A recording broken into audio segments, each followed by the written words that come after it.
Okay, there's one more about coronavirus. Does anyone want to take this one? Should we tag Do you team? believe? Take it down together. Well, let's hear it. Cool. Okay, this one's for all of you. Do you believe God is in control of the coronavirus?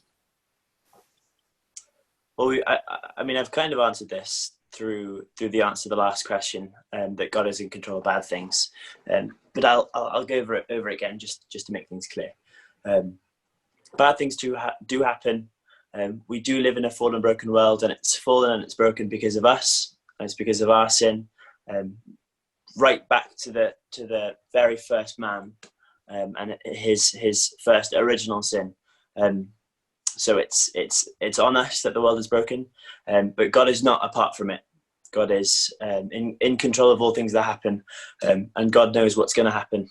God foresaw the coronavirus happening, and He sees the coronavirus happening now, and it's an awful thing. And we'd be wrong to say that it's a blessing, and we'd be wrong to say that that it's a good thing. But we'd also be wrong to say that there aren't good things happening. We've really been shown how tightly connected the church is, and how strong it stands through all difficulties, and stuff like Zoom. The fact that we can still communicate and know each other through technology like this is a real blessing.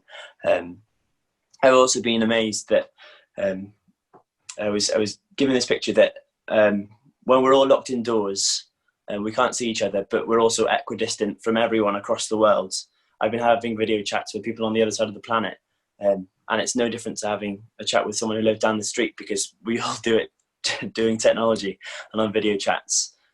So there are blessings, and there are good things that happen, but that's not to say that there aren't bad things that happen in the world. There is a goodness, and that is Jesus Christ, and to know Him and to live eternally with Him in heaven, in that kingdom where things are perfect, and nothing bad happens because there's no sin, is a real place. And as Christians, we know that to be true, and we hope to be there soon. But for the time being, we're just going to have to live with the coronavirus for however long it takes. Yeah, the question says, do you believe that God is in control of the coronavirus? Yeah, I do. I believe He's in control, even though it's desperately sad and destructive to so much of our society. But my dad has been going around asking loads of different people. He's a teacher. He's been doing this with his other teachers, with students, and with our family too. He's been saying, "What's your corona bonus? What has been the big thing in your life that has just been top notch since corona's come along?" And it's come out with really loads of interesting things. My sister can now make a bagel, which is great, which is really exciting. I mean, it's a tiny corona bonus, but it's a bonus for her. Now, that's something small and silly, but think about what we've been doing every Thursday night as we go out and clap for the carers. What a great thing. What a fantastic thing that we're valuing people in our society. Let's think about the community groups that have popped up, helping people who are in quarantine or who are in need of help. They've popped up. What a great thing to come out of something so desperate. Let's think about all the people, the delivery drivers and the Royal Mail people who've been dressing up as all these different things to get children, keep them entertained. There's so many small things like that can add up, that actually show that there is something about society that is missing at the moment.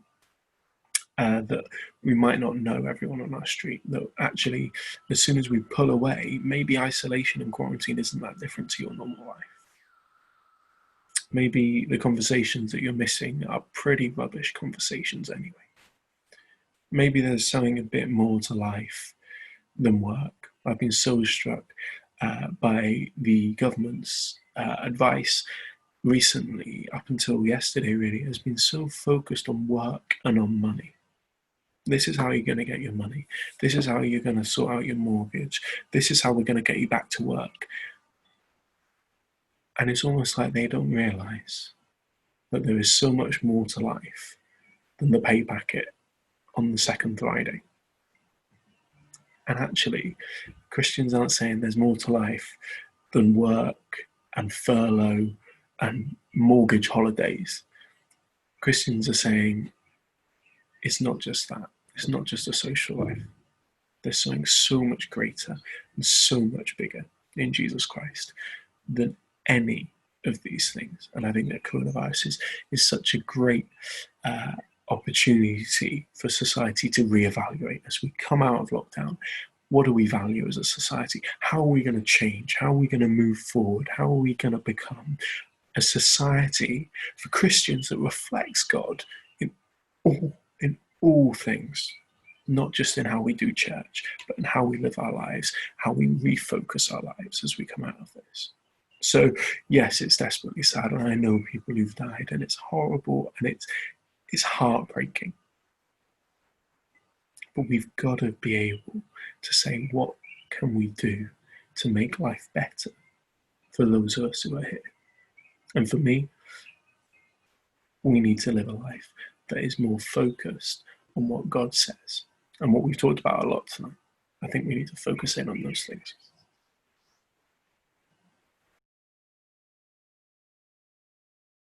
Yeah, I was just looking at some verses about the darkest days and how the Lord is our light, and we can't know the will of God, and we can't have an understanding. We don't have a final answer to know why something as awful as this has happened.